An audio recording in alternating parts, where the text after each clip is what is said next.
episode 100 of our Killa No Filla podcast. Why are you laughing? I don't know. With me, Rachel Fairburn, and Kiri Pritchard-McLean. Just before we start, we'll do our usual disclaimer. This isn't hero worship. We do this podcast because we have mutual interest in serial killers. As long as we are doing this podcast, it stops us from writing to them in prison. Episode 100. Did you ever think we'd get here? I thought we'd get here quicker than we have, to be quite honest. Yeah, but it's because we keep doing things that are like multiple parts. That is very true. Yeah, I mean, 100. Good. Nice. Yeah. It's a nice figure. It is. 100. Yeah. Part 1. Great time to leave it. Yeah, part 1. Part 1. We think it's going to be a multiple parter. And because it's 100, we thought we'd do something a bit different, and we're not going to do a serial killer. No. But we are going to do a big true crime figure that we actually have done at a live show. Big old nonce. Biggest nonce. The nonce king. Imagine if we said someone completely different name there. It's like... for the record, he's not a nonce. That we know of. He's not a nonce. No, I'm not even getting into this. Well, no, it's obviously going to get beeped out. Anyway, I'm going to quote you what I've heard him... Because I was like, listening to podcasts, watching documentaries, reading stuff, and this guy... He's very sweet. This American guy started listening to podcasts. I think you're talking about the subject of what we're talking about. No, sorry. And I'm like, hang on a minute. This is going in a direction. Adorable. There's some boring... I'm not being very direct at this. Basically, I started listening to this podcast thing. I wonder if there's anything I don't know of on here. And this guy was like... This guy is my obsession. He's my white whale, is what he refers to him as. And he was like, I'm obsessed with... There's nothing I don't know about him. 9 years I've been researching this episode. And he was like, there's nothing I don't know about Sir Jimmy Saville, OBE. And I was like, well, you don't know how to pronounce the second fucking name. And also was full, like, OBEing him. I imagine that's gone back. And this guy's American. This guy's American, so there you go. Can I just stress, if you are going to take on our most prolific nonce, and have the decency to get his name right, okay? Have the decency, because he's our nonce, all right? For the people's nonce. He is the people's nonce. He's awful. Now, obviously, like, most people will be book smart. Most people in the UK will know about this case and what it entails. International people might not be as familiar, but I think now he's been on Netflix. Exposés, people will be familiar with him, but he is, I mean, we're being a bit flippant, but he is horrible. And we were just talking about this beforehand, that like every time you find out about a new crime or new thing, you're like, it sounds made up. Yes. But he is that awful. We were just saying, if this was fiction, you would be saying, this is too far. This couldn't happen. This is too far-fetched. You'd be saying what my partner says when we're watching something, and then he'll go on his phone. I'm like, are you all right? And he's like, I'm just trying to find out if this was written during the writer's strike. Because he is sure that he can tell when things are written when the proper people were on strike. This is... I mean, the entire thing is insane. I did some gigs a while ago. In fact, I think it might have been about 7 years ago, 5-7 years ago. I did some gigs in Norway. And I went for dinner with the people that ran the gigs, because that's something you have to do. And they asked about Jimmy Saville, and I was like, oh, why have I got to take this? And basically, they were like, this Jimmy Saville guy, and I'm like, yeah, I know. They're like, how didn't you all know? And I'm like, but I think people did know. And for example, I mean, we should describe what he looks like first. Oh yeah, this is fun, yeah. Now, I've got a bit of a problem here, because there is some good clobber that this man wears. There is some good looks. I don't want to... There's a lot of crossover with how you dress day to day. No offence. So, listen, this has happened to me. Since I've been researching these episodes, I've been starting to wear things and I've gone, fuck, this is... Subconsciously, I think, I've looked at some stuff and seen something. Tracksuits, I love a tracksuit. Gold jewellery, love me gold jewellery. Yeah, love a marathon these days. Love a marathon these days. He was a flamboyant figure. This is what we'll say. He had bright yellow hair that was very dry. It was. He wore tracksuits quite often. He used to wear a lot of gold jewellery. He smoked cigars constantly. Tom Lawrenson, the comedian, who's an excellent comedian. He's great on TikTok, isn't he? Did a sketch is that the right word? Sketch? A video where it was like TV producers in the 70s, and it was basically about Jimmy Saville. And if you can track this video down, because it's really funny, because he's basically saying, I've got the perfect person for this kids show, and they're like, oh yeah, tell me more. And they're like, he's an old man, he's got bad teeth, he stinks, he's got yellow hair, he smokes, and they're like, oh brilliant, he sounds perfect. Right? The way this man looks visually is not only off-putting and sinister. It's not, I don't know, for someone who was so in sort of youth culture, because he was, he was in he was on the radio as well, and he was working in dance halls, he presented Top of the Pops, and he was a lot older than the people at the studio. Everything about him is wrong. But I think, weirdly, it allowed him to get away with it for longer, because people just build him as an eccentric, and actually his sort of, when he's hiding in plain sight, which is the name of the book about him, right? In plain sight. And he's making jokes about, diddling kids or kissing little girls or whatever. People are like, that's just Jimmy being Jimmy. And weirdly, I think the, poker visors and the, mad tracksuits play into it. I will just tell you now, the book, In Plain Sight, The Life and Lives of Jimmy Saville by Dan Davies, which is an excellent book, which I'm rereading at the moment. I think I've read it a couple of times, but every time I read it, I find something. It's a bit like Happy Like Murderers by Gordon Byrne, in the sense of every time you read it, you find something that you've forgotten or you've just missed or glossed over. It's a great book, but I got it, when it first came out, I got it for Christmas off my boyfriend at the time. And it was, when the book first came out in hardback, it was massive, right? But when he said, when I went to find it in Waterstones, he said, I had real trouble finding it. I was in the true crime section, I couldn't find it there. He said, he said the new releases, because it was a new book at the time, new release, it wasn't on there. And he said, so he had to go up and ask. You know where it was? It was in the entertainment section. Fucking hell. This shouldn't be in there. Definitely not. I remember this being...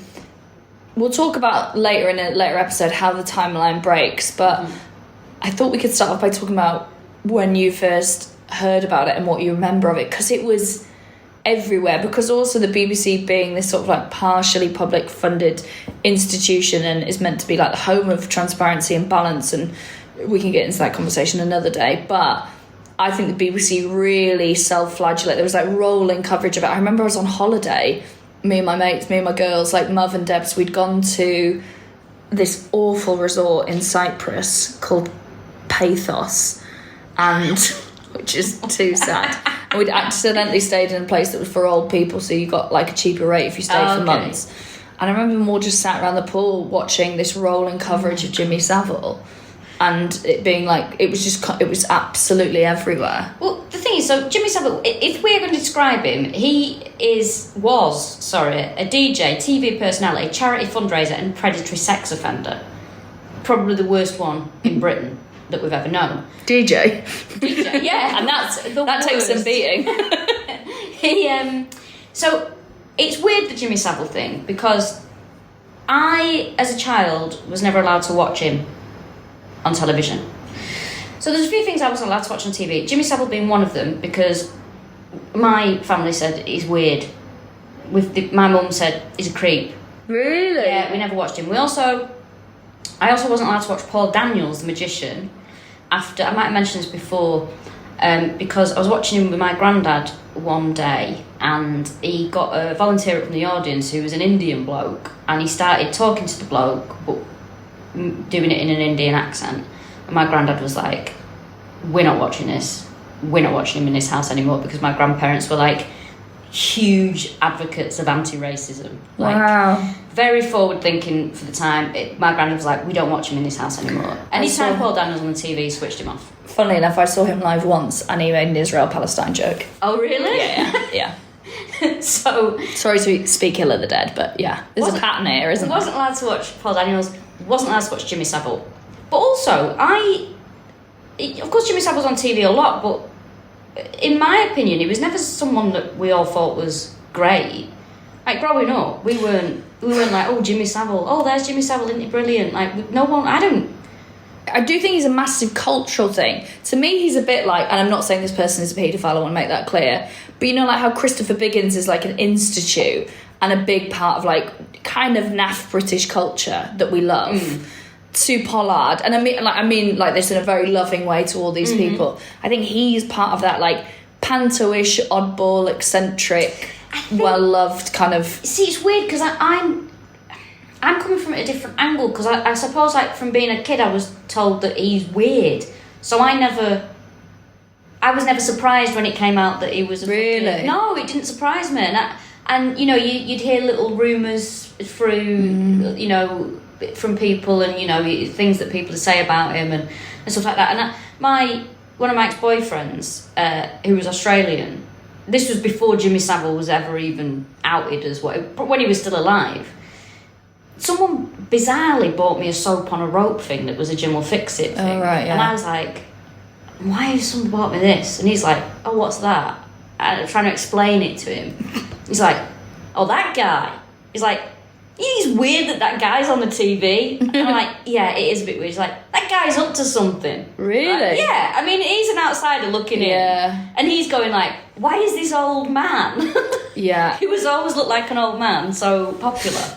But you know, well, funnily enough, when it all came out, David Mitchell of Mitchell and Webb, the comic, he had to have his book reprinted because he had a paragraph in it. Do you remember saying about Jimmy Saville? He was like, it's like Jimmy Saville being a paedophile. Like, he's sort of going, he looks so much like one, you just assume he is one, and you wouldn't be that surprised if it came out that he was. But there's also, at the same time, you don't think he is one. It was literally that. I think David Walliams had a bit as well that had to be, I think one of his books had to be reprinted, and I think... Well, all of his books should be reprinted. His nasty books. Yeah. Horrible mean books. That belittle working class people and Chinese people. Horrible. Anyone overweight. He's a horrible writer. Yeah. I hate that Quentin Blake does his stuff. Anyway. I agree with you on that. When you see it, I'm like, oh, it's Roald Dahl. And you're like, oh no, it's mean stuff. The weird thing is, I was never into Roald Dahl as a kid. I never liked... You'd think that I'd be into that. Never got into it, didn't really like him. I like some of his like adult fiction. I don't know, I just feel there's a real inauthenticity about David Walliams. Yeah, I agree. Which we might return to at some point. Yeah, what, with an episode? There's also, I think, there's a bit in a Frankie Boyle book where he talks about a beloved BBC person bragging about having a specially adapted ambulance that he could abuse children. Oh my fucking god! Well, he literally sort of says it out. But I'm trying to find these bits of, basically in between us recording this and it being edited, I'll go away and find these bits. Can I just stress, right? An ambulance, a specially adapted ambulance. This is the stuff of nightmares. This is the kind of stuff that you couldn't even... If you were writing the scariest book about the worst person, the only starting point of any of this that would feel authentic would be that it is a man. That is the only bit that everyone would go, yes, that's the most believable bit. The rest of it, people would be like, a specially adapted ambulance. I mean, some of the stories about him are just stomach turning. It's really chilling. And they're like, and those are just the ones we know about, because so many of his victims that he targeted were... there were a lot of people with learning disabilities. There were a lot of people who were vulnerable young people that people didn't listen to anyway, you know, like looked after children. Some of them were ill. Some of them were actually dead when he abused them. Yeah. Which we'll get to later on. It is genuinely vile. It's awful. Did I tell you, by the way, speaking of awful, I was just talking about when your stomach turns over. My stomach turned over when I overheard a conversation in Spa the other day. Go on. Right? You know that feeling when you go on a roller coaster and your stomach goes... Whoop? So I was in the local spa near me in Walthamstow, and it's a bit of a posh spa. It's a bit up its own arse. I was just standing and took my AirPods out for some reason. And there was a couple, I'd say couple, like a man and a woman. I assume they were just friends. And they were dressed very Jacob Rees-Moggy, but not old-fashioned, if this makes sense. So I looked at them and I thought, there's a pair of dweebs. You know, don't like to judge, but that's what I thought. I stood in a queue, and I just took my AirPods out, and they stood behind me, and I could feel the presence of them. And the woman said, "Oh, did you see the picture that James put on Instagram? The portrait?" And the bloke went, "I did, yes. Who was it?" And this is what she said. She went, "It was one of my lovers." Right. Oh my God. My stomach did that thing on a roller coaster, and I thought, "Oh, am I going to be sick?" And I was like, "What the fuck am I overhearing?" And then he went, "Has he seen it? Did you tag him in it?" And she went, "No, because that's the other thing. We have strict boundaries with each other, and he's asked me not to tag him in anything." And I'm like, "What the fuck am I overhearing?" That is... Who wasn't on board the Titanic uses the phrases lovers? Thank you. I thought to myself, this is why I have noise-cancelling earphones in all the time, because I can't overhear stuff like this anymore. And I was hearing it, and I was just like, why do I have to listen to this? Why are you talking like this? Not just in public, but just in general. Also, we have very strict boundaries reeks of he's married. Yeah, thank you. We have very strict boundaries. Either if he's married or deeply embarrassed about you. And I'm going to bet on that one, actually. Or he's her dad's mate.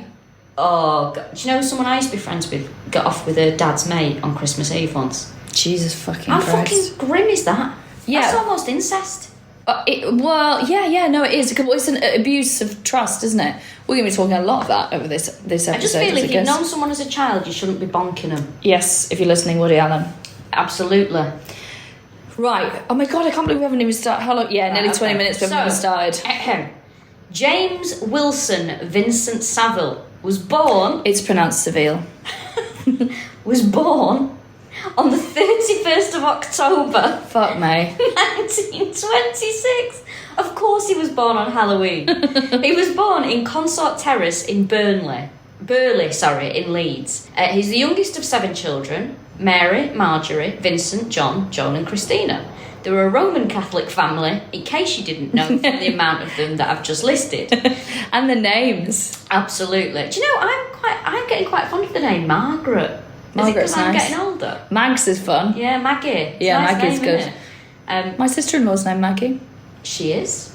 Also, your niece is the cutest. She's so She cute. keeps popping up on things, and I'm like, oh my God, what a cute child. She's unbelievable. The happiest, jolliest, active. That kid's busy. I think my niece looks like a kid from the 1940s. Oh, she's so cute. Like a war baby. Do you know, she's so, like... Do you know, she's outdoorsy. Yeah. I love it. Yeah. She's always got, like, rosy cheeks. Rosy cheeks, big curls. Oh, yeah. she's outside, she's happy. I imagine she smashing. sleeps well. She does sleep well, actually. That's what I always imagine. She's a good very, girl. very cute. Eats well, sleeps well.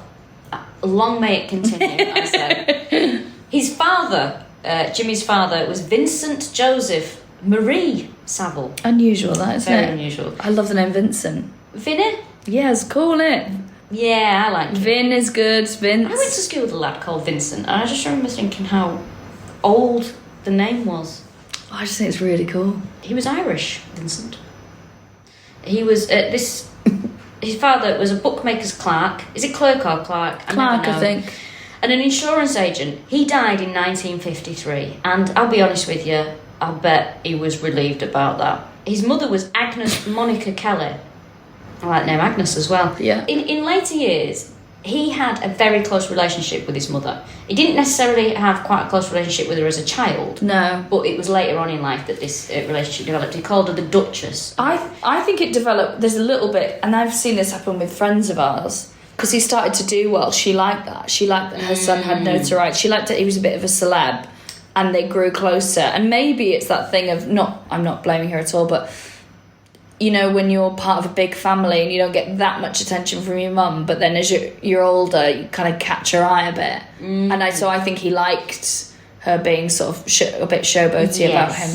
The Duchess is also what Joe Lycett's friends call him. Yeah, I was thinking about that. He claimed that she was the illegitimate child of royalty, which... It's such a Jack and Vera Duckworth lie to tell. Oh, absolutely. He's a fantasist, isn't he? He's a complete fantasist. This is Jimmy Saville, by the way, not Joe Lycett. Joe Lycett is not claiming that he's the illegitimate child of royalty. I'd love if it was, though. What an episode of Who Do You Think You Are that would be? He was a very sickly child, and he had pneumonia when he was aged 2. And he recovered very quickly from the pneumonia, but he put this recovery down to the intervention of a Scottish nun called Margaret Sinclair. Margaret Sinclair had died in 1925. She was declared venerable by Pope John Paul II. Now, Jimmy Saville's mother prayed to her. She'd found a pamphlet about her in the local church, and she started praying to her to make Jimmy recover. And she says that that's why he recovered so quickly from pneumonia. The nun? The nun, yeah. She prayed to the nun, the dead nun.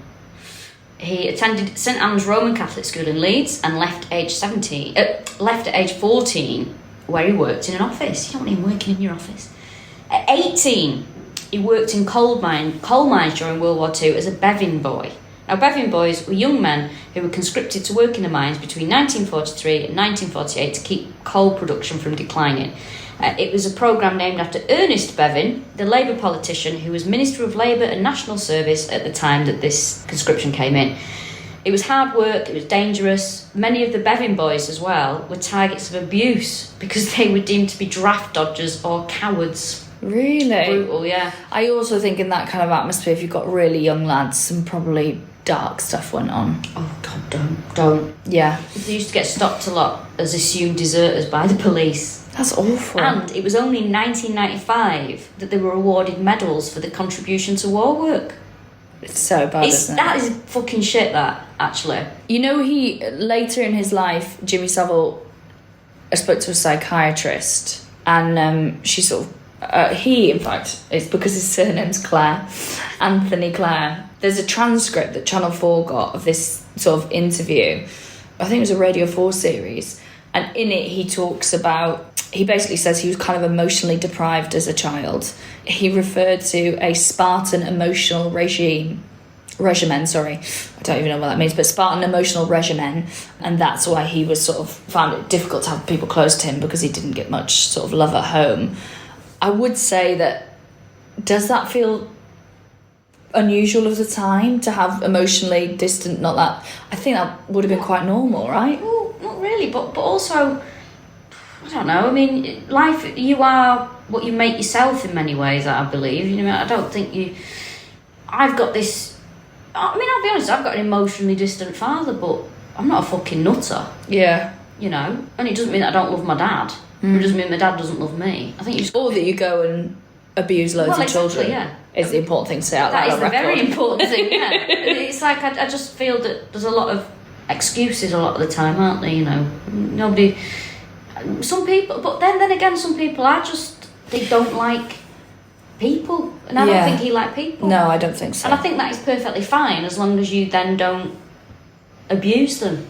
It's perfectly fine to be a loner. It's perfectly fine to not want to interact with people. Yeah, but it's when you become an abuser. I also think that, I don't think he was necessarily making excuses, but I think what's happened a lot since, and we will probably do it in this episode, is because he's so heinous, that people have tried to make sense of, how do we get someone like, and how do we make sure that doesn't happen again? Yes. Sometimes I just think some people are bad, and that is a fact. I just think some people are bad people, and I think he's a bad person. Yeah, I mean, actually, no, I'm not going to get into it. I was going to say that, disorders that on paper make someone a bad person, but I don't want anyone with that disorder to listen to this and think that's him. I'm not interested. Just face the fact some people are cunts. And the thing is as well, the Bevin boy thing as well, there is some sort of talk that he lied about the extent of his involvement in that, because it said the person who eventually got the Bevin boys recognised invited him, but apparently there's a lot of the documents have been destroyed for about the Bevin boys, but apparently he sort of was like, and he was like, oh no, I don't want to come to that, don't ask me about that, and was distancing himself from it. Now you'd think somebody who loves being the centre of attention, loves accolades, loves to be, oh, what a great guy I am. Why was he so... That's very strange. It's very weird. And he's a liar because none of this happened. Listen to this, right? He said that he'd allegedly show up to the mine in a suit with a newspaper, go down in the lift reading the paper. He'd get into the mine, he'd undress, he'd wrap the suit in the paper and work naked. Don't want to think about this. He would then put the suit back on to leave at the end of the shift. I don't believe it. With a completely black face. With a complete, yeah. Now, the thing is... It's mad, and this is bullshit. But then this is that... Every story with him, you're like, that's bullshit, but then it will end up being verified. Do you know what I mean? Maybe he did it once. That's what I probably think. He did it once. But if you think about it, I mean, my dad's side of the family were all miners. It's hard work. It's depressing. He doesn't seem like he's a grafter, does he? No, he does not. He does not seem like he's a grafter. No. Now, this is where he allegedly suffers an injury, and you have to say allegedly, because there's no documents about this, and because he's such a liar, people are saying that they don't know if this did happen or not. So he reportedly suffered spinal injuries from a shock fire's explosion in the mine. Now, he spent a lot of time recovering from this. He wore a steel corset and he walked with sticks. And he said that he spent a lot of time bedbound recovering from this. And apparently this time that he was bedbound, it made him quite reflective and made him think about all the things that he wanted to do in life. And he spent a lot of the time listening to the radio, which gave him sort of like, oh, maybe I could do this. This is something I'd like to be involved in. 3 years after the accident, he became a scrap metal dealer. Legend. But during the early 1940s, this is when he starts.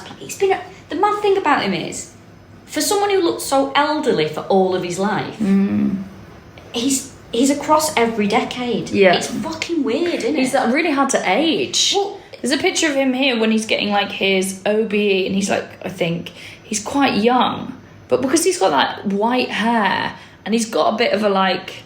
You know, some people's faces look like they've had a hard life from like 20.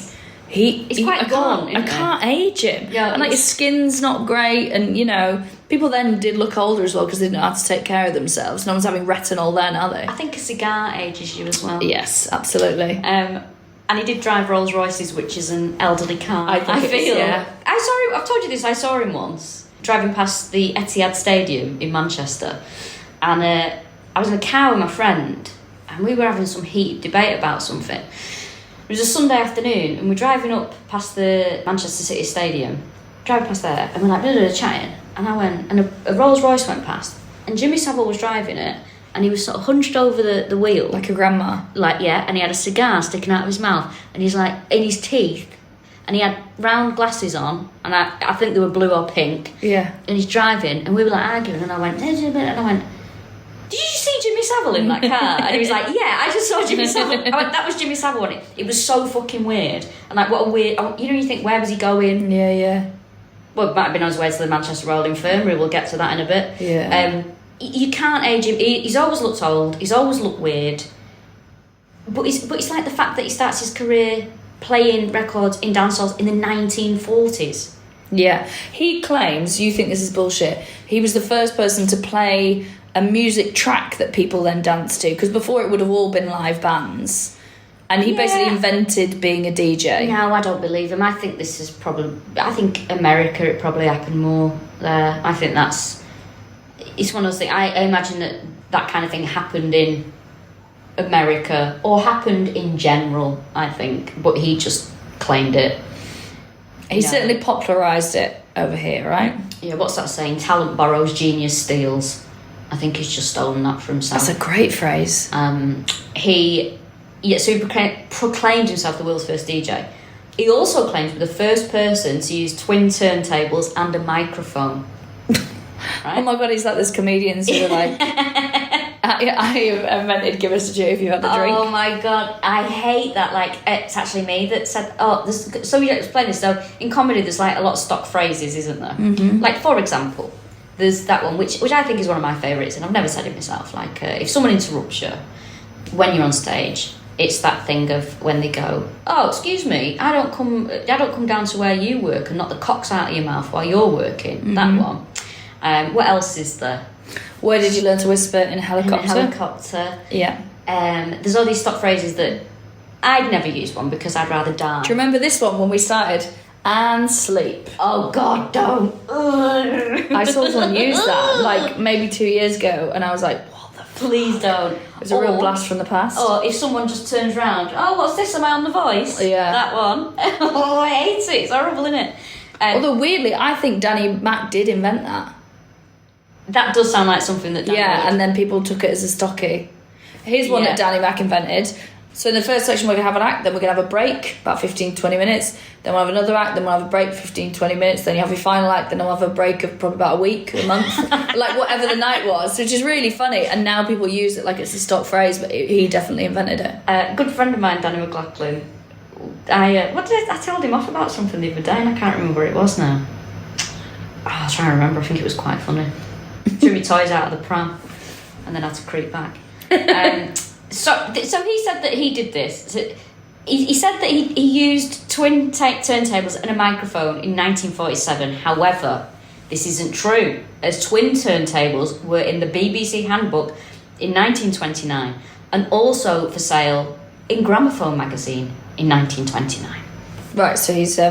And you know what happened in 1929, Rachel? What was that? The Wall Street Crash.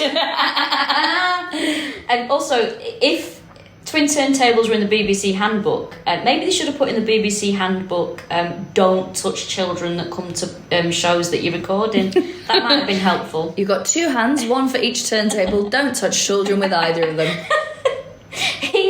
This injury that he had, it made him very keen to get out into the world to a degree. He wanted to travel a bit. He became a keen cyclist. Not a fan of cyclists, don't at me. My interactions with them have been, on the whole, negative. But you don't drive. Yeah, but I walk around as a pedestrian, and these cunts are aggressive. Have you seen these people? In London, it's a different type of cyclist, I think.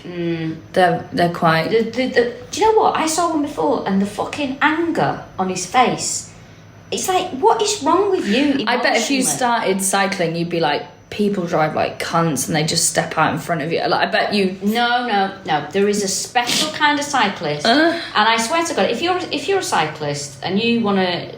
Right, I don't fucking care. Jeremy Vine, have you seen those videos he puts on Twitter? No. Where 99% of the time he's in the fucking wrong. I just... It annoys the shit out of me. What are you doing on Jeremy Vine's Twitter? No, people like it. Some people like things, don't they? And then it shows up on your feed. I'm not honest. It's a joke. But he's so... what's JV got to say today? So aggressive, like banging on the side of buses, going, really? It's like, you're in the wrong as well, mate. It's very dangerous to attack cyclists. Mm-hmm. Because they will come for you. No, because they can die and they've got nothing protecting them. Look, there's an attitude with these cunts, and it baffles me. And also, let me just say this. London, a lot of the time, your Amsterdam system of cycle lanes, it doesn't work. No. It does not fucking work. No. I appreciate what you're trying to do. I'd love to cycle myself, but it doesn't work. I wouldn't. I think I'd immediately die. Why did I just say that? Because I was lying. Yeah. I was absolutely lying. I'd love to cycle. God, I would love to. So, he used to cycle through France, and he also took part in the 1951 Tour of Britain cycle race. Now, I was just looking at this a few days ago, researching, and the Cycling UK forum, there was a post on the day of his death, right, celebrating him. And then one later was trying to seriously discuss all of his achievements after all the abuse information had come out. So it was like, well, yes, this might be, but you can't take away from him the fact. No, this is the thing that really pops his head up a lot. And it was the final joke in my show that I just toured, where... Because what would happen is I mentioned Jimmy Saville at the end of the show, and some people would clap the joke, and then I would go, it's interesting to clap Jimmy Saville, and then I'd say 40 million for charity is undeniable, because I thought it was I'm trying to satirise the idea that people have added that up and gone, well, it's all right that he... And it's so fascinating, because I do think there's a lot of people that silently think that. They go, well, he did do a lot for charity. But like, all right, well, let him fuck your kid then. Well, I would rather... I think I don't think the charity thing should even be mentioned in the same breath anymore. No. Because it wasn't a charitable act, it was an act of deflection. Yeah. It was a look over there, don't look at me act. He even said, I think in this interview with the psychiatrist was like, I got no interest in charity. He's just like running, and it was, you know, it was a way. Also, then again, he was a bloody liar as well, because all the stuff that he did. So he took part in wrestling. He said that he did 107 professional fights. He also claimed to have done 300 professional bike races and 212 marathons. Fuck off, right? So there's people who had seen this. Witnesses had seen him showing up at marathons to start the race and then appearing in a flash of light at the end. No. He'd been driven. No. Yes. He's a liar. This is... The man is a nutter. So this is what he'd do. He'd turn up, oh yeah, now. Wouldn't you just see him getting, like, in the Rolls Royce? Wouldn't there be thousands of witnesses? It was a different car. Well, you know, wouldn't you see him get in the car, or, you know, there'd be thousands of witnesses. Some people did see it, but bear in mind, this is the day before social media. Yeah. These are the days before, you know, you couldn't do that now. You'd have to finish whatever it is. Yeah. Or fail, because people would see it. Maybe a video phone. Video game, yeah. This is back, you know, 70s, 80s, people... Look at me reeling from that like that's the worst thing he's ever done. Exactly. During the mid-1950s, though, his DJing career was really taking off. Also, I said now then, this is how he used to speak as well. Bear in mind, what annoys me most about... Actually, this is not the thing that annoys me most about Jimmy Saville. One of the things that annoys me about Jimmy Saville is he's a working-class northerner who did really well, and this is how it's ended. To be fair, to get to the level that he did as a working-class man, he did all right. But do you know what? That's part of me thinks that, you know, he's so... like weird and eccentric and creepy and making these weird jokes. I honestly think that the BBC would have been so posh then, even posher than it is now, or as posh as it is now, that they just thought, oh, that's how what class people are like. And I think that they just thought they're a different breed. And like when he makes those weird hiding in plain sight jokes, they're like, well, that's just the off-colour blue jokes that a working class person would make. Has he made it harder for me? Is this what's fucking happened now? That's what I'm saying, yeah. Is this fucking Jimmy Saville's But fault? I mean, it's part of a culture where they just wouldn't have understood. And also, they probably went, oh, we've got him and he's very public and look, that shows that we let people like that in. Yes, I agree with that. But it's the way, the now then, guys and gals, you know, that kind of... way he spoke. Patter, thank you. But it is patter in that it's rehearsed and it's deflective and it's do you know what it is? You know when you're on stage, you do it when you're very new and you go, you need to buy yourself time on stage, you go, so what else can I tell you about myself? God. And that sentence is the comic buying themselves like 3 seconds to go, what bit should I do now? Because as you get better at comedy, you're just quite happy to just not say anything for a couple of seconds. Yeah, or roll with the punches, or, you know, like you've already set it up 2 jokes ago. What else can I tell you? Yeah, what else can I tell you about myself? Or there is a comedian who still does that regularly, who's been going too long for that to be acceptable. Go on. I can't tell. I'm taking no chances. Oh, really? Yeah. Fucking hell. How somebody's been going nearly 20 years and still appears an amateur, I don't fucking know. You fucking witch. That is a talent in itself. Keeping it fresh. Like every day's the first gig. Oh, yeah, every day is my first time on stage. Yeah, so I think that now then is because he does it in that. There's an interview in the Independent with this journalist Lynn Barber, and he's just got his knighthood, and she asks him, what's this rumours about you and little girls? All right, Lynn, let him enjoy himself. Can you not have one day? And congratulations on the award. What's this about you being a pedo? But she says she uses the phrase patter, and it will have been buying him, so he's not expecting that, and he's buying himself time. Sid Vicious, Johnny Rotten, sorry, said it about him, didn't it? Yeah, he did. Yeah, didn't he say it on television? Yeah. Like it's saying that they all knew about Jimmy Saville. Well, we should talk at some point about... I'm just going to open this because my lips are very dry. That sounds like my fanny. Can I just say, she has just unzipped her trousers. You fucking witch. What's that? Is that Vagisil?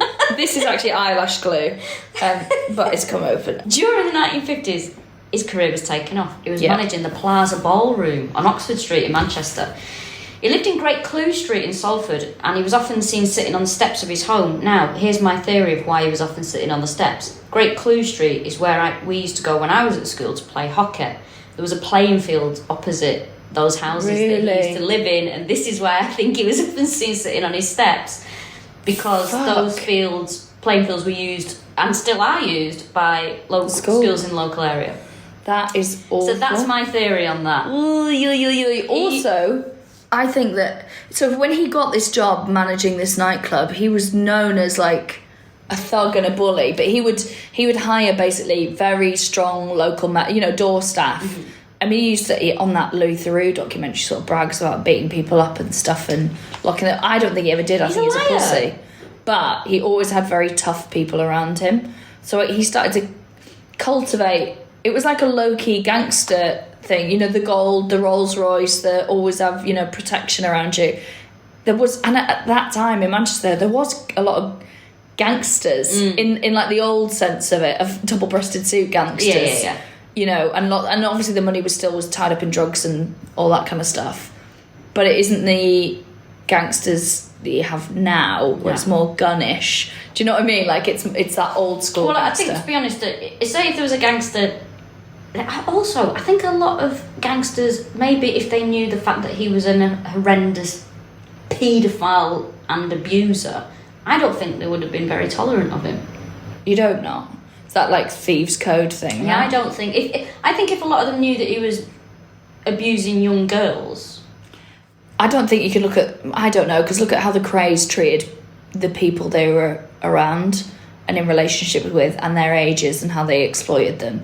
I don't think. Yeah, but there's a difference in. I mean, they're Southerners. Yeah, it's to be expected. I don't know. It's just. Maybe I'm looking for a glimmer of hope within this story, and I'm not going to get it, am I? He was in high demand as a DJ. He was managing the Mecca Locarno in Leeds, and he managed the Palais Dance Hall in Ilford as well. His Monday evening records-only dance sessions were hugely popular with teenagers. Now, my Auntie Trish had a run-in with Jimmy Saville. What? Yes, at a Manchester dance hall. She never liked him. And they went to this dance one evening, and her friend had a crucifix, a necklace that she'd lost. So they were looking for this necklace. They were never going to find it, but they were showing willing. And he came over and he went, "Oh, what are you looking for, girls?" And one of them said, "Oh, my friend's lost a necklace." He said, "Oh, that's the one you left on my bedpost. Come up and I'll get it back for you." And Auntie Trish was just like, "Yeah, he's a weirdo." And how old were they? Probably in like teenagers, I would say. And he was considerably older than the people who were there. Yeah. But it's this weird thing of like, he wasn't in his 50s, he just looked like he was. Because if you think about, if you go back to when you were a teenager, anywhere, so when you're going out, let's say 16 onwards, there was, when we were, not that I'm saying it's all right, there was fucking creepy guys who were like in their 30s knocking around, making sort of creepy comments. Yes. That you'd just be like, oh, like, I think that's been really normalised for a really long time, and I fucking hope it still isn't. Yeah. There's never the creepy woman hanging around. No. Where's the creep? Can I be the creepy woman? There's a gap in the market, There's mate. a gap in the The market. problem is you look like a fucking child, so... Who's that creepy child over there? Dressed like Jimmy Saville. God. He was a flamboyant figure in and around Manchester and Leeds. Now, as we've said, he was considerably older than the teenagers in the dance halls, but it was common knowledge that he would engage with young girls who clearly weren't old enough. So there you go. There's my theory gone. But also, gangsters. like, again, culturally, the Rolling Stones were, like, there was a lot of people who were having sex or relations with, like, girls who were 14, 15, 16, and it was just an accolade. It was like, oh, if they're old enough to come out and put on a miniskirt, they're old enough. Well, did I tell you what Paul McCartney said about him? He said that, of course, he was talking about, girls that would wait for the Beatles and stuff like that. He was like, of course there was girls that were not old enough. And he said, but there was more than enough girls who were old enough. So why would you... He was like, why would you do that? That's so interesting. Which does make a lot... It's like, they're like, yeah, there was... Of course there was a lot of girls and a lot of young girls, but there was plenty of girls that were old enough. So why would you engage with the children? It's a choice then, isn't it? It's not a like... choice. It's a lifestyle choice. But it's like it's not, only 14-year-olds fancy me. Exactly. Which I imagine is what Mark Owen had. Like all the young girls. Do you know, have I mentioned this before? So my friend Leanne, think about this about 4 times a month.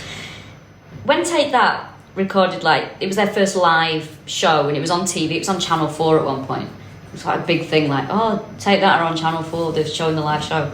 And there's a bit where Mark Owen humps the floor in that Johnson's Baby Powder t-shirt, and my mate Leanne, even as like a 14-year-old, was like, oh, I just felt dead sorry for him. That's like, so funny. She went, I just really felt sorry for him because he was just humping the floor. Like, oh God. This is mad though. She's now her daughter turns 14 soon, and she's bringing her daughter to see me do stand-up. That's I cannot strange. get my head around it. It's mad, isn't it? Yeah, that's really But strange. she said to me, she went, oh, I'm going to bring this. She said, but is there anything in it in the show that... I was like, I'm not fucking written it yet. But she said, I said, there'll be sort of... I said, there'll be swearing. She's like, she's fine with that. Sexual content. I went, nothing that... You know, I said, look, I don't want it to feel like you felt when you saw Mark Owen hump the floor. And she was like, please don't mention that. Mark Owen humping the floor. While he was working at Ilford, an executive at Decca Records discovered him. Which is huge. Yeah. And he joined Radio Luxembourg in 1958. That was a huge radio station. Yeah, and this is back in the time where radio was king, especially those commercial stations. I miss Atlantic 252, bring it back. Which I've only just realised is a pirate radio station. Is it? Yeah, wasn't it called Atlantic 252 because it was out in the Atlantic? Because I was like, how do they... There was no talking on it, and they would play... I remember sitting there, and then they played, like, Dodgy, Good Enough, and then they went into Don't Look Back in Anger, and then played all these great songs. Whereas, like, legally on radio, when you play music, you have to talk for a certain amount. You can't just play back-to-back records. Whereas if you're out in the sea, there's no... Oh, is that right? Was that I'm pretty sure. Let me Google it before I go on. Pirate radio.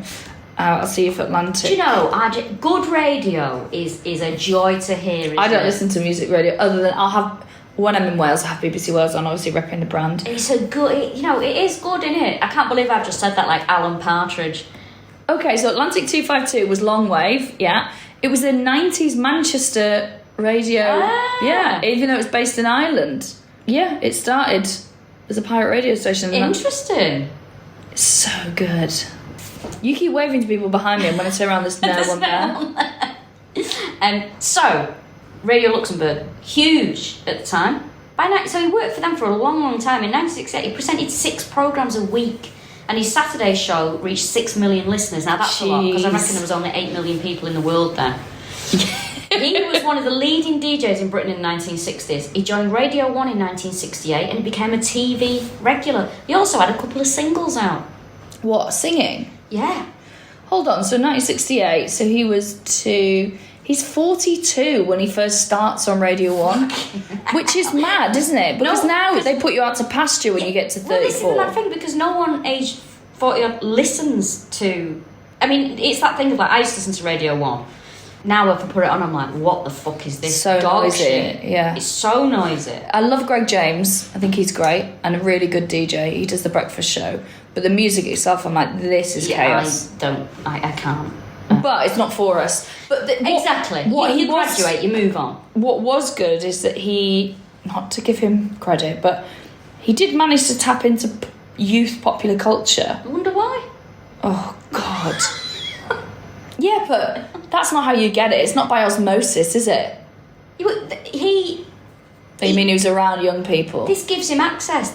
He knew exactly what he was doing. And he wanted to know what he's the equivalent of I've got puppies in the van, right? Because he wanted to know what they're interested in. 100%. This is exactly it. Ooh. So he was a powerful person at the BBC as well by this point. So a chap called David Hardwick, who's on one of the documentaries that I watched, who seems really lovely actually. You know, someone's got a nice vibe about them. Mm-hmm.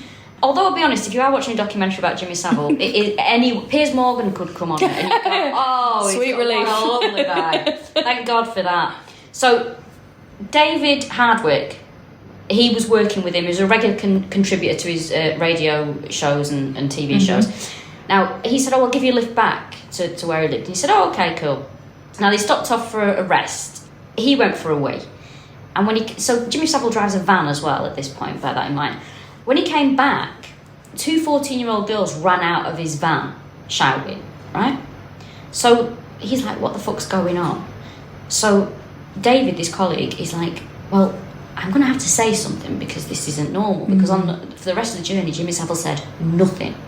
Right? Nobody said anything. So he went to somebody and he actually said, look, this is what's happened. I think there's something strange going on. And the response was very much, well, that's Jimmy. We can't say anything. But fair play to this bloke because he never engaged with him or watched him on anything ever again. So was the idea that if he came forward is like he's untouchable because he's so popular? Yes. And it wasn't even in the time of like, the problem we have now is that there's some like well-loved, in inverted commas, people that aren't outed because of like, well, NDAs, but also super injunctions and the libel laws. So that wasn't the issue then. So it was just a cultural thing, right? Yeah, I mean, the mad thing is, I think, you know, like now, if some celebrity is having many affairs and they get a super injunction, I'm like, whatever. I don't give a fuck. But the problem with this is abuse. It's hurting other people. Do you know what I mean? It's like, if a celebrity wants to protect their, you know, brand as far as to go and, you know, super injunction about this, you can't discuss the fact that I've had affairs, you can't discuss the fact that, you know, I'm seen at this brothel every 2 weeks or whatever. You do whatever, right? Because you're engaging with people and I'm assuming it's 100% consensual. This is abuse. So the problem is, it's like, you know, maybe there are people that, if you went to somebody high up and went, oh, so-and-so's having an affair with the receptionist or whatever, they could say, well, you know, that's just so-and-so, it's none of our business, right? Because they're all grown-ups. But when someone's coming to you and saying, he's got 2 children in his van and they ran out screaming, that is not the time to be going, oh, well, that's just Jimmy. Oh, that was a seagull. Who disagrees? That was a sound effect of the 2 girls running from the van. But do you think it's also part of a culture where, like, any girl who's, like, over 11 will have been seen as, like, a slut if they're getting in a car with a guy? Yeah, I feel like it's a view of girls as well, because, and I think it's a view of working class girls, because as we'll get to a bit later on, a lot of these girls were just, you know, they'd been in homes or, you know... He's not assaulting posh girls, is he? Exactly. You know, it's vulnerable young girls. And it's vulnerable young girls that are hanging around that is invited to the studios. He knows who he can and can't do this with. You know, for every girl that he's met that he knows he can abuse, he's probably met a few that he's like, oh, I'm not going to even try my luck. Yeah. So it's like a horrible shark, isn't it? But they are good at, like, sharks. Interesting. I've been talking about this with some friends recently who've been having a difficult time with sharks.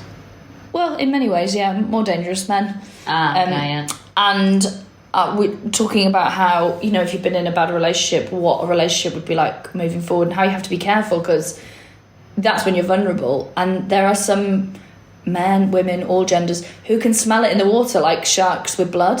Like they'll just, that's why often you know, people who leave an abusive relationship go straight into another one, but I think it's because they can sense that vulnerability that can be exploited. And I think he would have been very astute to who could have been exploited and not. 100%. He knew exactly what he was doing. What he used to do as well, he spent his... he was busy.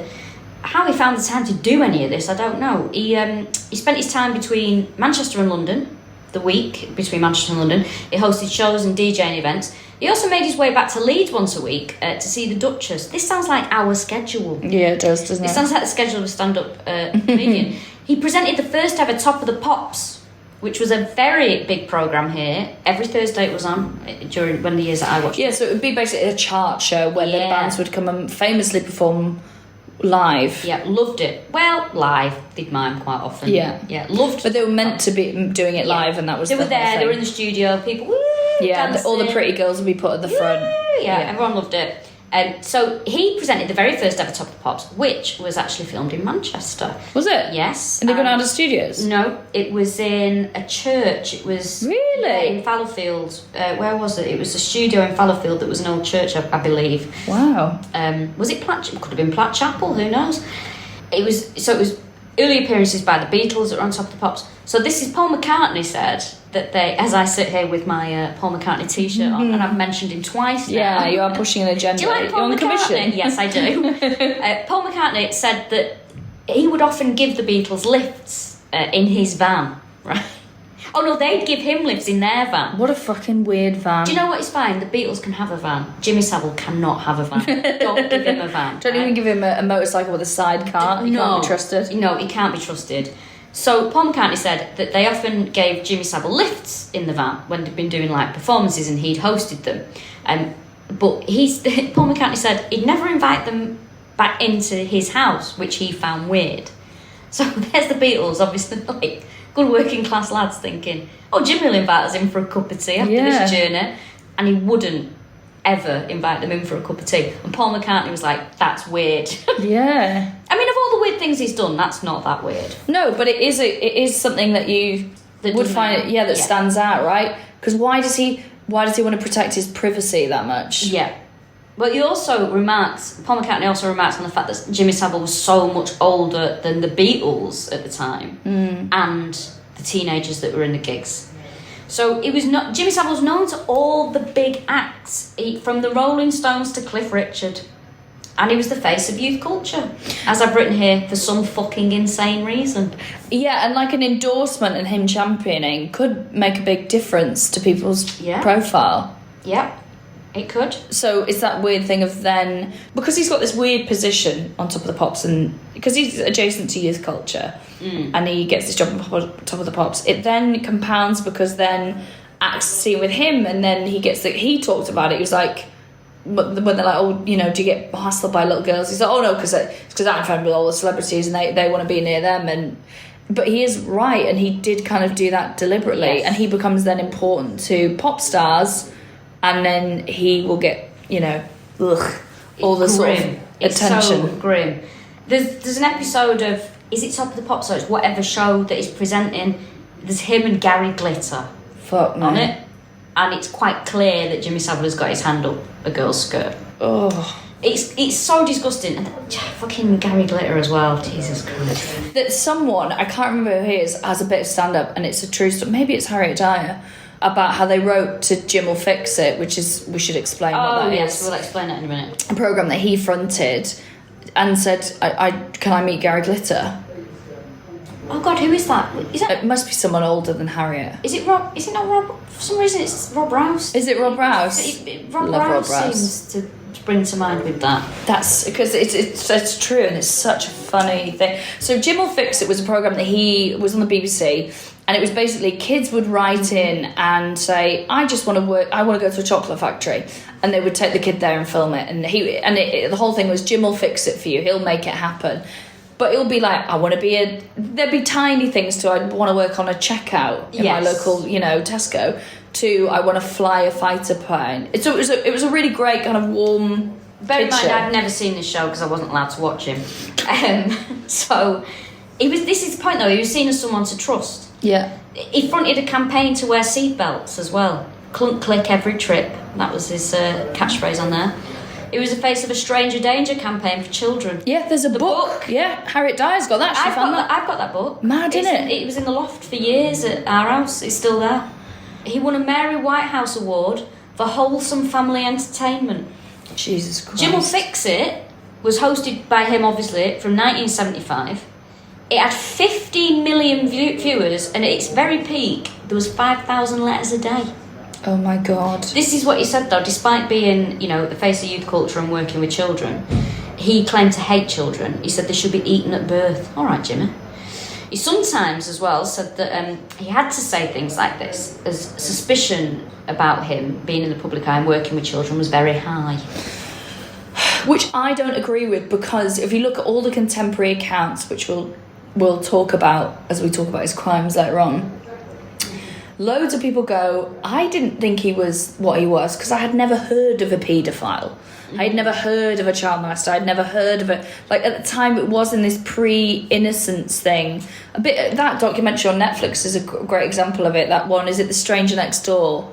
You know the bit where the dark bushes are off. Yeah. That bar. Yeah. Yeah. But that paedophile was grooming that whole family and that child. And the narrative there is very much in a time where we didn't really know that there were people who would do things like that. You know, you get like dirty old men. Or it was very much brushed under the carpet. Yeah. Of like... Well, people thought kids were liars. Yes. Which is why the Catholic Church and all these institutions got away with it for so long, because it would be, they're just making up stories, as opposed to that horrible thing of like, or that person is doing the worst thing imaginable. Or you just remove the child from the situation because the person doing the whatever it is they're doing is too powerful. Yeah, have I told you this story about a comedian who's represented by this agency, actually, who early days did a script thing with him, and he was telling us this story about how, I must have told this before, but to audition for him to be the choir in his school, it was a boys' school, the music teacher would play the piano with one hand, you'd stand there and sing, and he'd put his hand down the back of your trousers and feel your ass with the other hand. And he was saying it was just sort of like, it was just accepted. And then one parent came forward and was like, hold on, that's not, that my son came home and said this, that is absolutely not acceptable. And the head teacher said, you're gonna have to leave. And the kid was moved on. And this is not that long ago. This is probably a similar time. This guy's a bit older than me, maybe like 10 years older, max. What the fucking hell? I honestly think the culture was something we can't even understand. And what I hope is the culture now, which is still so like grey in areas, in another 10 years' time, what we think is acceptable won't be, and people will be safer because of it. But I honestly think that shit like that was incredibly normalised. That's fucking weird, sinister. Yeah, which is why so much of his stuff would have been like, he's just, would have been turned a blind eye, because the actual, like, there just wasn't the language for it. Not that I'm obviously not excusing him or the people who allowed it to happen. Oh my God.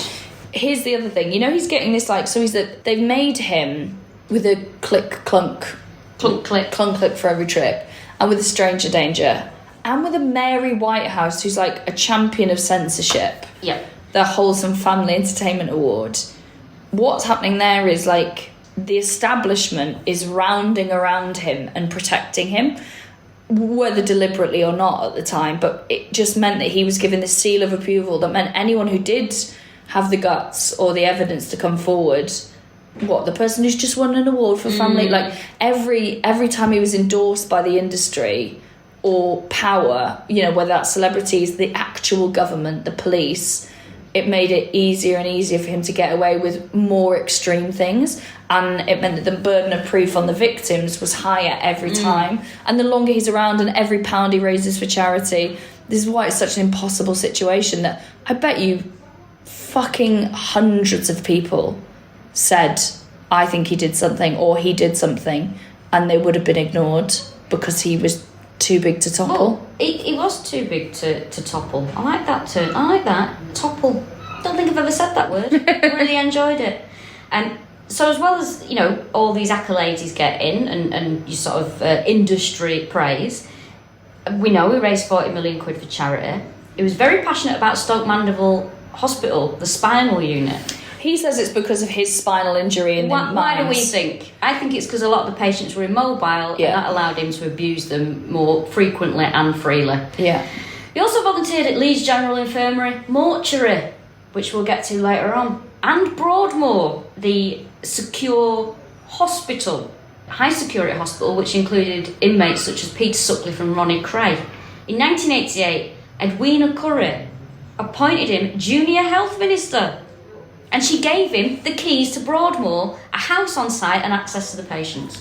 Which is fucking insane for someone with no medical training. Who is going to believe a child that comes forward and says, he did this to me? Nobody. A guy who's raised millions for charity is on the television every night, and then some kid, especially from a poor background, says he's done this. They would have been told off. We'll get to some of the stories about the hospitals and the mortuaries. Yes, mortuaries, it's that bad. Oh my God, it's making me feel a bit ill. He also was a regular visitor to... who are you waving at? That was Jeanette. Okay. Fucking third time. Still haven't seen them. Also, I don't just wave, I open my mouth as well. Regular visitor to Duncroft Girls' School. Now, this was a school for vulnerable, intelligent girls.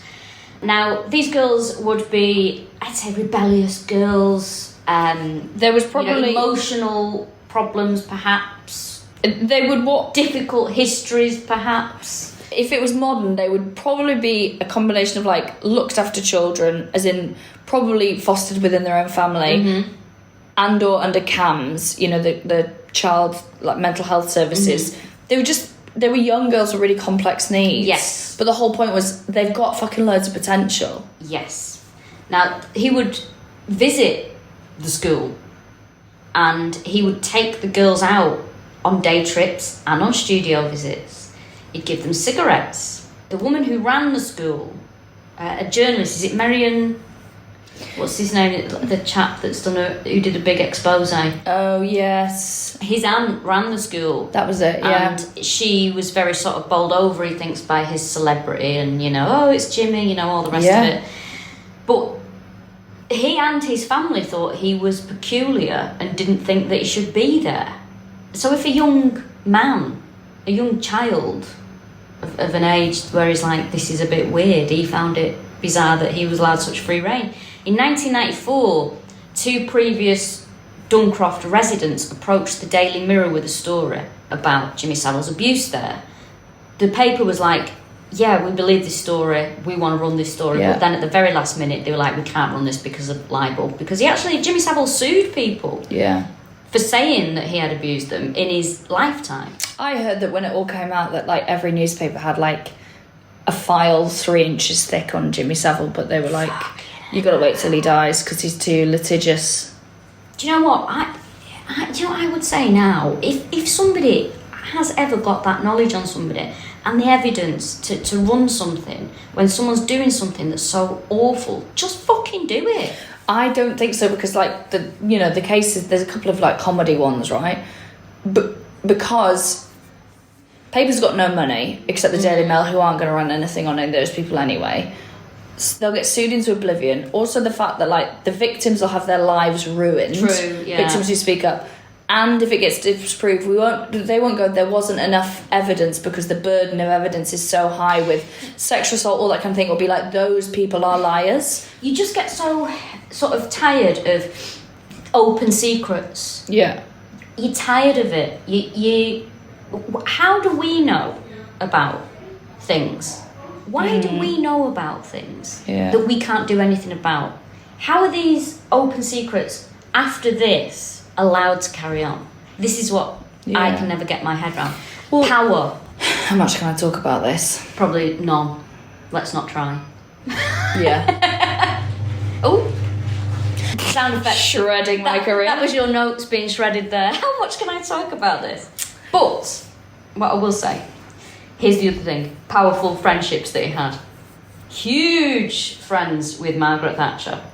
Massive. Huge. Went for Christmas dinner at Chequers with her. Fucking hell. Imagine that. No. That's like a dinner, it's like, pick your ideal dinner party. This is the one from hell. From hell, yeah. Margaret Thatcher, Jimmy Saville. Stephen Fry. You pick Adolf Hitler for some light relief. And the Sillet Bang guy. What's his name? Barry Scott. I listen. Stephen Fry, Barry Scott, I don't mean any of that. So, Prince Charles, friends with Prince Charles. When Prince Charles was married to Princess Diana, for some bizarre reason, they decided to ask confirmed bachelor Jimmy Saville for marriage advice. I say he did, Prince Charles did. I'll be honest, I don't think Princess Diana got good vibes off him. No. I would hope she's a better judge of character than that, but maybe not. But he was also like just a huge part of the establishment. So it would have been impossible to avoid him, because part of your, to be a HRH, you go and open the hospitals and, it's a wing he's paid for. It would have been impossible not to encounter him. It's so weird as well, because when we're talking about this, it's so hard not to veer over into something that sounds like a conspiracy theory, isn't it? Yeah. Do you know what I mean? Yeah. So this is the thing, like when you... Should I tell the story about his cousin, which if you didn't hear it on a documentary that his nephew that was telling this story, if you hadn't heard the person tell this story on a documentary, a legit documentary, you would think this is something that you'd got off a forum. Yeah. So this is a very, very strange and unsavoury incident. Jimmy Saville's nephew, Guy, went to London when he was aged 15. He thought, I'll go for a bit of an adventure. Him and two mates, wasn't it? Him and two mates, they're like, we're going to leave Leeds, we're going to go to London, right? Now, they arrive at Euston Station, and they are approached by two men. And he talks to these two men. The two men invite them to their house. Now, they went, I don't know why. Well, I think they think it's kind of cool that they go to London and these grown-ups are like... And they weren't old men, they were younger boys, which will become apparent later. Yeah. And that these cool boys are like, they're saying we can hang out at their house. Does that happen every time you say cool boys? It does, yeah. It's my cool boy alarm. Uh-oh. Ding, ding. Do you know what? That's just really made me laugh because...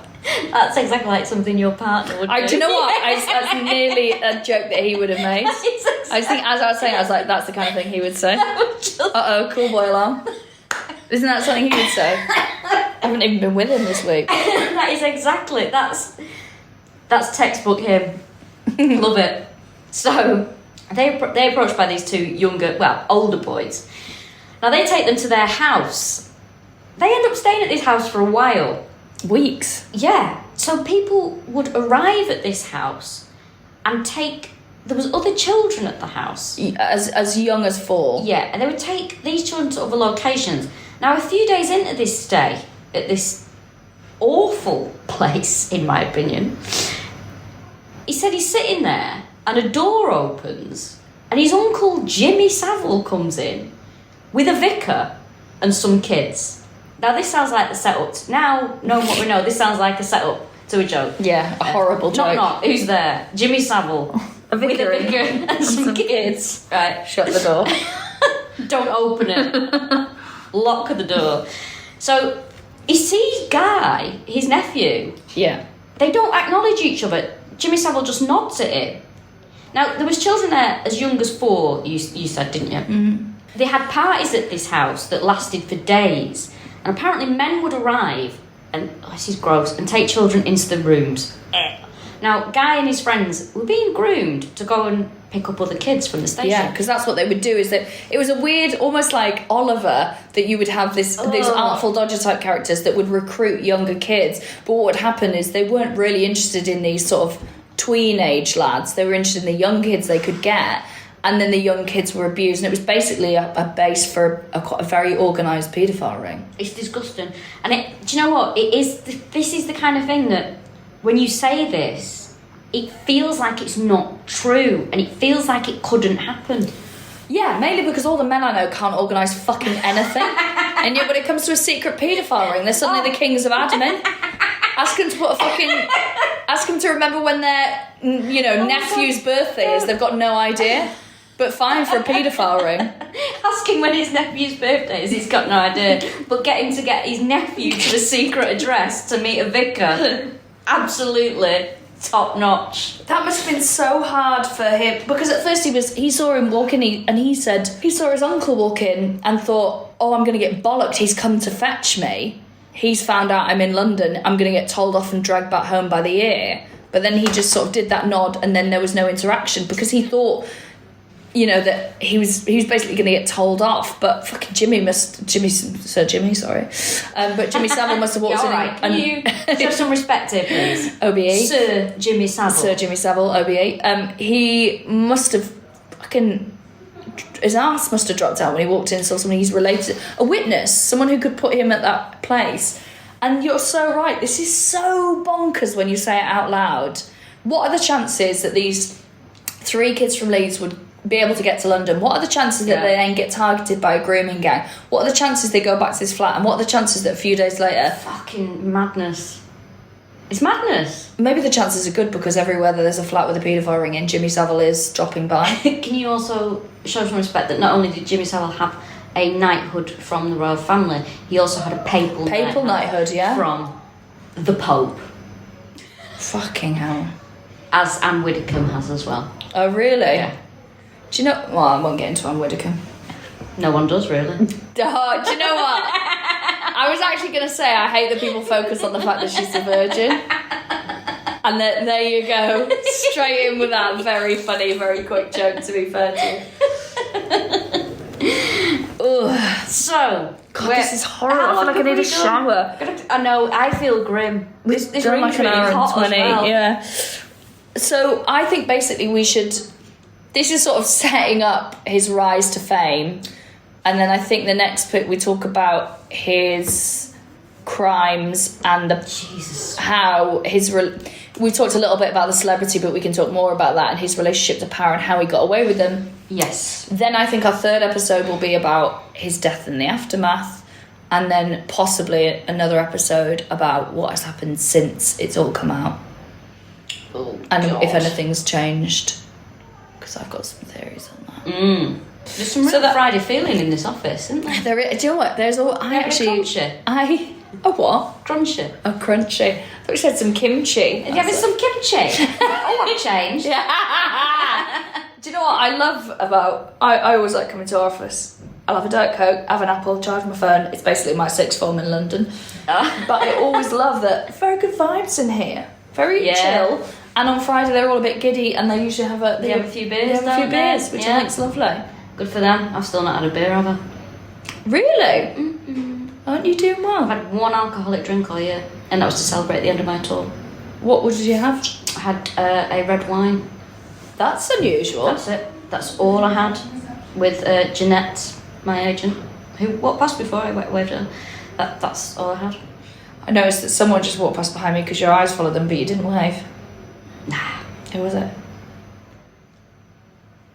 So we'll This has been part one. That was a joke. That was a joke. Oh, I still don't know who it is. This is part one of episode 100, looking at Jimmy Saville. Yeah. Surely you don't still call him Sir? Your knighthood never leaves. No. Nope. He's the Knight of the Realm. Still a Knight of the Realm.